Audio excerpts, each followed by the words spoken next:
Često se u javnosti može čuti kako predsjednik Vučić menja svoje mišljenje češće nego Vulin uniforme. Prosto bije ga glas da nije preterano opterećen doslednošću, istinom i sopstvenim obećanjima. Međutim, postoji jedna stvar u kojoj zaista jeste dosledan i za to mu zaista skidamo masku. Čuj mene kapu, masku. Kao što sam vam obećao masku da stavljam neću, a ići ću i radit ću još napornije i još više nego što sam do sada radio. Normalno se ljudi ponašajte. Ja ću da idem svaki dan u unutrašnje zemlje, da razgovaram sa ljudima, neću da nosim nikakvu masku.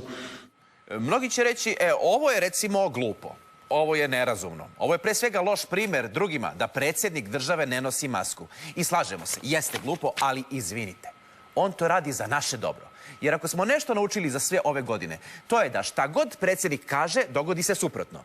I gospodin Vučić ovdje računa upravo na tu obrnutu psihologiju. Dakle, jedini način da ubediš ceo narod da nosi maske je da kažeš da ti nikad nećeš nositi maske. I ne samo ti, već i tvoja porodica.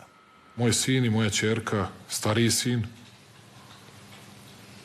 mali sin, znate, to ne može, ima 2,5 godine, i moja ćerka, koja će sad 18 godina da napuni, su danas obezbedili porodice 11 penzionera, bez maske.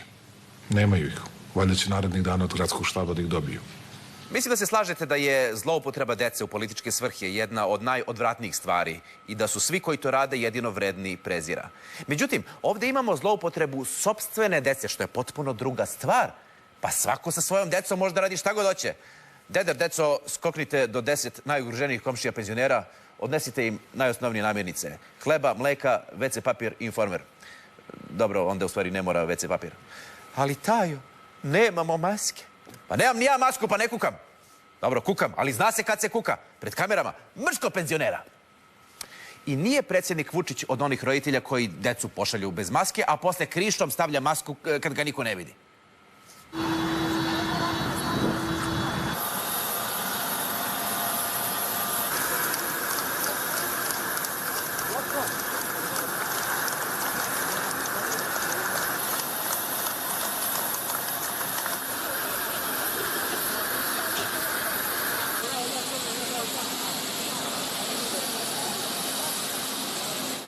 Aerodrom. U jeku pandemije. Kompletno aerodromsko osoblje, kompletna srpska delegacija, kompletna kineska delegacija, čak i kompletna Vulin delegacija. Svi imaju maske. Samo jedan čovek. Jedan čovek ne nosi masku. Ali ne zato što je taj čovek bahati, neodgovorni, umišljeni, ne može nam niko ništa, mačo u pokušaju, nego zato što je, a ne voli on o tome ni da priča, ali ajde, kad već pitate, svoju masku poklonio jednom starcu. Nemojte, predsjedniče, kaže starac, a šta ćete onda vi? Pustite vi mene, kaže predsjednik, ja sam odveć star, stariji od vas, ja sam se već nadisao, nego evo, uzmi ti, sine, deko.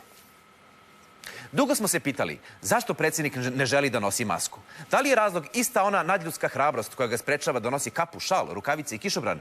A onda nam se ukazalo, razlog je to što ne želi da maskom ugrozi svoje najjače oružje. Pričam naravno o njegovoj lepoti. Posle dolaska kineskih stručnjaka u Srbiju i dočeka koji je priredio srpski predsjednik, izgleda da su u Kini našli političara iz Evrope koji im je zanimljiv. Naime, na mreži TikTok kineskinje masovno prave video kolaže sa slikama predsjednika Srbije.